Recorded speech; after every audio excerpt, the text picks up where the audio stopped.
Like, the fact is, when you've got your coach saying she's very limited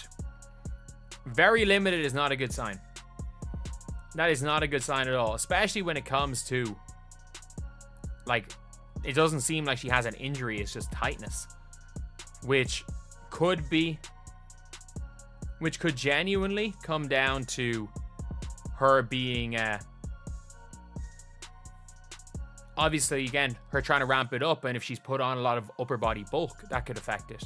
A lot of things. So you see here, the Fever are being super cautious. The Fever coach Stephanie White says she's making great progress. This is from Chloe Peterson at the Indy Star. I assumed, is there anything else we've heard? Limited in practice. No, it seems to be, it says they haven't specifically stated what injury she's working back from. Science point to be something muscular. Clark spent some time in the stationary bike and she was out of the game. Stationary bikes are usually used to keep muscles warm and keep the blood flowing, which prevents stiffness and cramping. She's also, I just saw that Kelsey Mitchell's injured. I gotta look more into that before talking about it. But a lot of people were joking about how Caitlin Clark is running. A lot of people were joking about how Caitlin Clark in their training practice footage, how she is running, the speed she's kind of going at, and they're like, oh, I've heard people saying she runs like an old woman. And I'm like, well, clearly there's something bothering her. And again, I think she's going to be good day one for the season. I don't think she plays on Saturday. Like, the fact is, when you've got your coach saying she's very limited is not a good sign. That is not a good sign at all, especially when it comes to, like, it doesn't seem like she has an injury. It's just tightness. All right, everyone, grab your ice packs and comfort snacks because Stephanie White just delivered some shocking news about Caitlin Clark and Kelsey Mitchell. And let's just say it's far from smooth sailing. Did someone ask for a dash of chaos with their basketball season? Because this update is more intense than a controversial call in overtime. What's the latest? Who's injured? Who's furious? And why is everyone suddenly searching for WNBA injury curse? Things just got a whole lot more unpredictable on and off the court. Got the most thorough update that we have directly from the source in Caitlin Clark, talking about the left leg injury, the tightness she has been dealing with, but she downplayed it. Didn't seem to be too concerned with it, said maybe too much time in the gym has been led to it. Said she just got to be smart, has to be smart about recovery. Caitlin Clark limping off just days before her highly anticipated showdown with Angel Reese? Oh no, not today. Basketball gods, definitely not today. Somewhere in Chicago, Angel Reese probably grabbed some popcorn and settled courtside, watching the drama unfold like it's a major Marvel premiere. Can you blame her?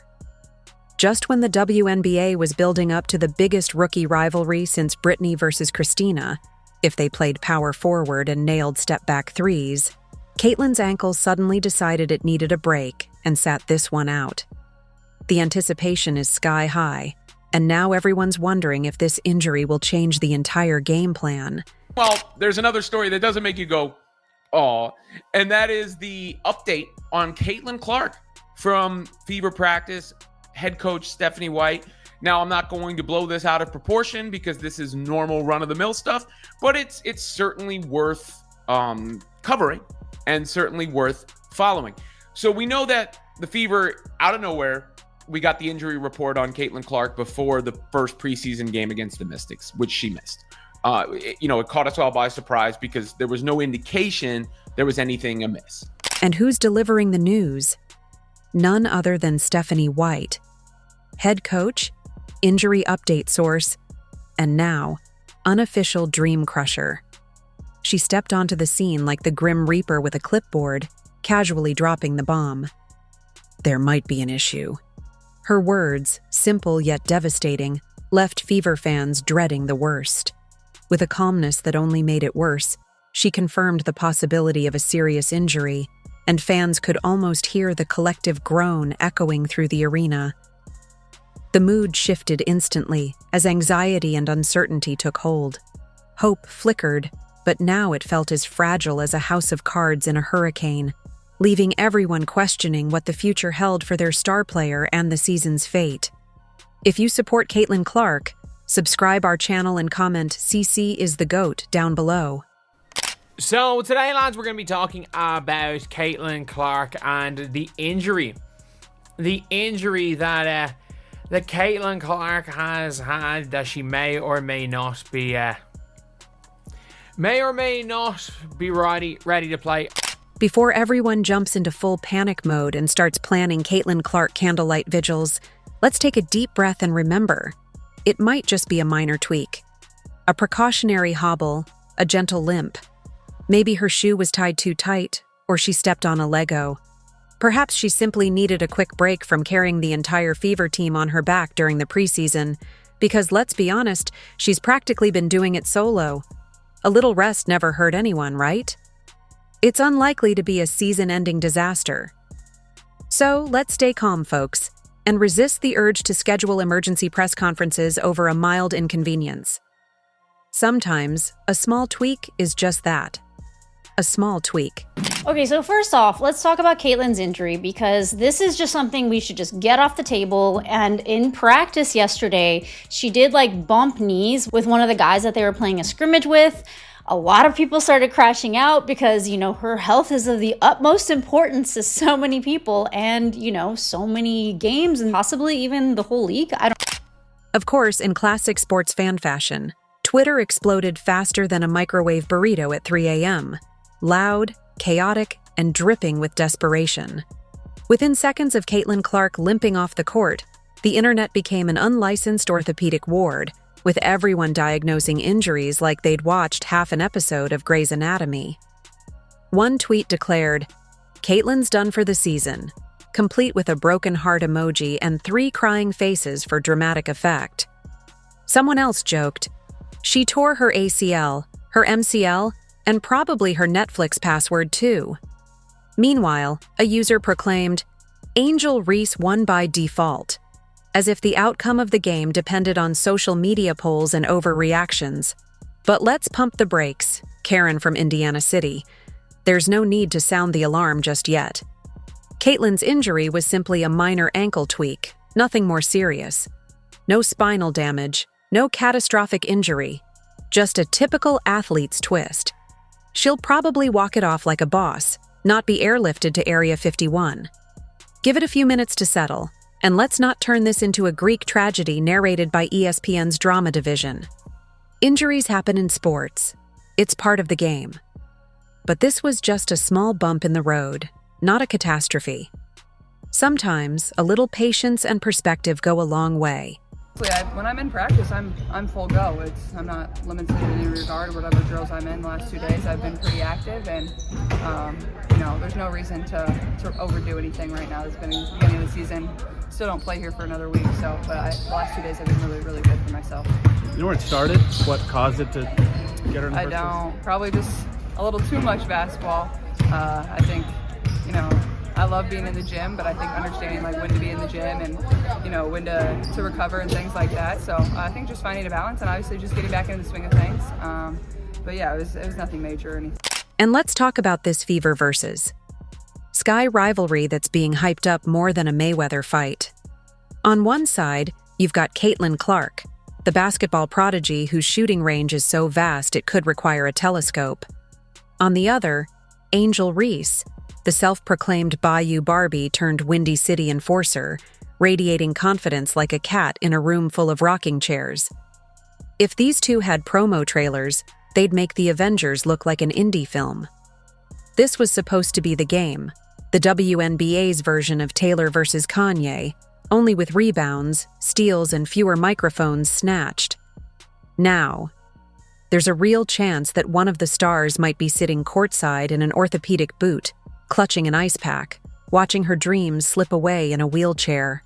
The timing couldn't be more dramatic if Shakespeare himself penned the script. Caitlin finally reaches the big stage, the lights are bright, the popcorn is popping, and then, bam, ankle betrayal. It's like training for the Olympics for 4 years, only to slip on a banana peel at the opening ceremony. Meanwhile, Angel Reese is probably in her living room doing defensive slides, whispering, "Come on, be okay.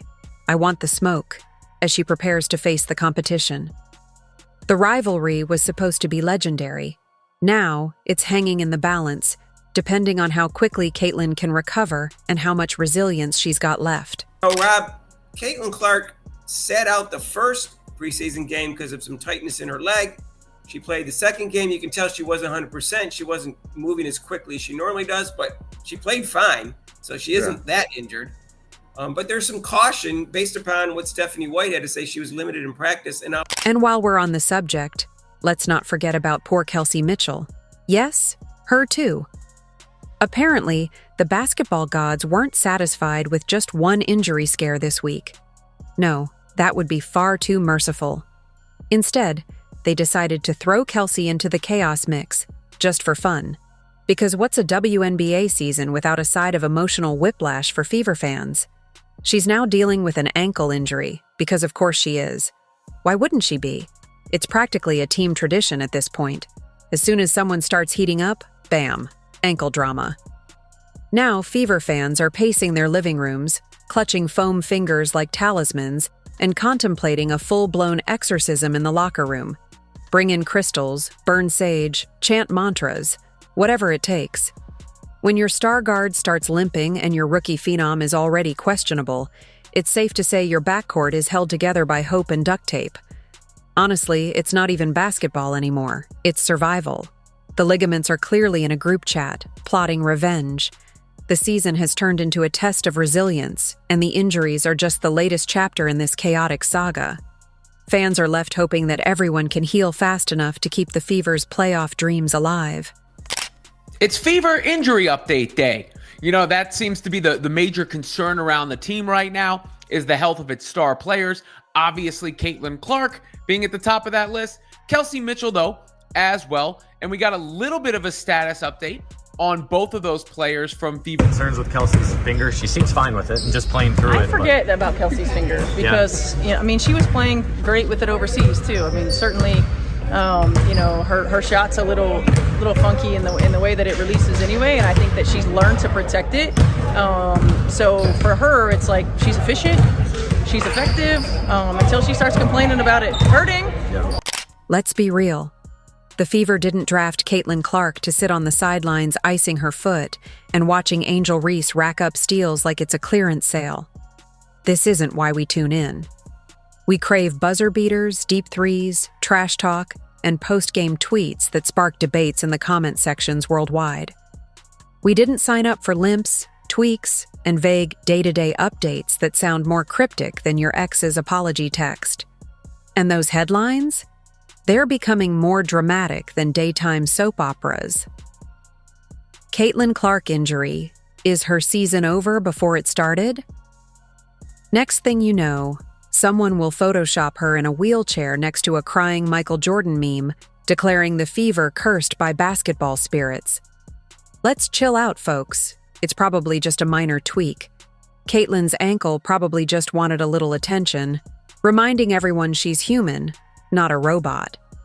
Sometimes athletes' bodies send signals saying, hey, I need a break.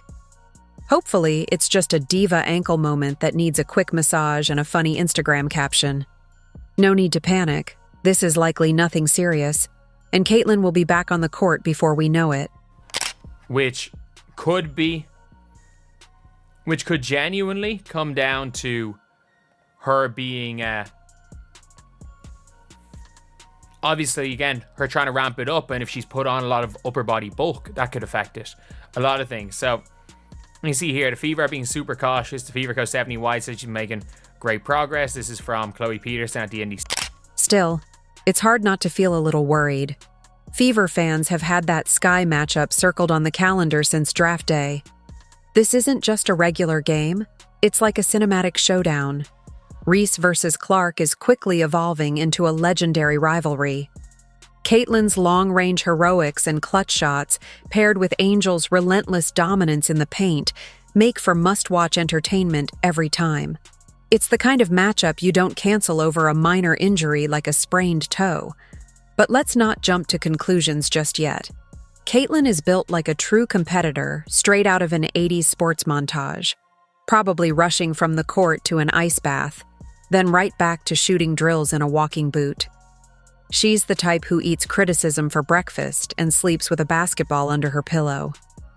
A little ankle tweak isn't going to stop her from torching defenses that underestimate her. And Kelsey Mitchell? She's no backup. she's a certified bucket getter. She'll likely tape her ankle, drain 5 threes, and limp back to the locker room saying, "Yeah, I did that." These athletes are tough, not porcelain dolls. Although right now, Fever's medical staff might be wrapping everyone in bubble wrap and politely requesting no one sneeze near Caitlin. But then there was the injury report, says questionable with the left leg issue. She winds up missing the game. Clark chalked it up to tightness in the leg. She plays the next day at Iowa. Of course, a significant game for the preseason considering what it meant to the fan base there. So she probably pushed through maybe a little bit more than they would have had that had been any other game. But nonetheless, a solid indicator that there's nothing really wrong and it's not overly concerning. Meanwhile, Stephanie White is holding emergency tryouts in the parking lot. Can you dribble? Do you have both ankles? Great. Suit up, she's probably saying. At this rate, the Fever might have to call in a player from the Indiana Pacers or see if Tamika Catchings is available for one last run. And let's not forget, this entire situation has turned into prime entertainment. Every sports analyst and talking head is buzzing. ESPN's running a special titled Anklegate: The Caitlin Chronicles. Somewhere Skip Bayless is likely blaming LeBron James for this chaos. Meanwhile, a basement-dwelling podcast host has already predicted Caitlin's retirement and plans to launch a show called Ice Packs and Disrespect. But honestly, let's hope it's just a minor tweak. Because whether you love her or hate her, Caitlin Clark is a game changer. She's the player your cousin from Iowa can't stop talking about. She's the reason your dad suddenly knows who the Connecticut Sun are. She's turning casual fans into die-hard followers and haters into hate watchers. If the WNBA wants to grow its audience, they'll do everything possible, short of summoning a healing wizard, to ensure she's fully healthy and ready for tip-off. Because Caitlin Clark isn't just a star, she's a phenomenon. Obviously, she's playing in the preseason game too. If it was overly of concern, she would not be playing in the preseason game. There is no reason for her to be out there if there's a problem at all that could be exacerbated, especially with the regular season opener just over a week away right now. So hopefully this is the last we hear of it. I think she said, "I feel really good, honestly." And honestly, of course, we all hope that continues to be the case. Until then, all eyes remain fixed on the trainer's table as if it's the ultimate showdown of sports medicine, the NBA Finals of ankle recovery. Will Caitlin Clark rise from this challenge like a phoenix? Not just any phoenix, but one reborn with a reinforced ankle brace, a vengeance-fueled three-pointer, and a nation's hopes wrapped tightly in kinesiology tape? Will Kelsey Mitchell, defying orthopedic textbooks and the laws of ligament healing, somehow recover in time to score 25 points, as if it's just another Tuesday? The questions swirl louder than the arena crowd. But while we wait, someone, anyone, please treat Caitlin's ankle like the national treasure it is. Slip it into a hyperbaric chamber, cocoon it in bubble wrap, play soothing Beethoven to calm inflammation, light a lavender candle and whisper, "We need you. America needs you. Angel Reese especially needs you." Because the WNBA isn't just heating up, it's a full-blown soap opera in sneakers, and we need all our stars standing, literally. Without Caitlin and the others, the league's future would feel incomplete. So here's hoping the trainers work their magic, and the stars get back on the court, ready to dazzle once again. I'm looking through. I'm trying to find any of the Fever aggregation accounts, and I mean, they're just showing the Scott Agnes clip of Caitlin Clark kind of moving and relocating, but she looks okay. She looks okay. She's still moving okay, getting in and out. And again, you might be saying she doesn't look as fast as normal, but she still looks fine. And Fever fans, take a deep breath, settle in, and prepare yourselves. Light a candle, maybe even craft a tiny shrine out of foam fingers and old season tickets. Whatever it takes to honor the unpredictable basketball gods. Heck, toss in a worn-out sneaker or two as a sacrifice, just in case. Because if Caitlin Clark doesn't lace up for that Sky game, we're not witnessing a classic showdown. It's more like a footnote in sports history titled, "What Could Have Been." Let's be honest. No one clears their Saturday for load management or sideline towel waving. We tune in for chaos, fierce rivalries, buzzer-beater moments, and that electrifying stare-down where someone yells, "She can't guard me," loud enough to ripple through Twitter. Caitlin's ankle? Yeah, it had other plans. Maybe just a brief pause in the epic saga. Perhaps all it needed was some ice, a pep talk, and a break from carrying the hopes of half the Indiana population on her shoulders. The court's set, the cameras are ready, and every popcorn kernel is primed for explosion. Here's hoping the ankle was just teasing us, building suspense like a seasoned pro. Because if Clark steps onto that court with her signature fire blazing, we're not just getting a game, we're witnessing a showdown for the ages. If you enjoyed leaving a like and subscribing, more videos are on the screen now.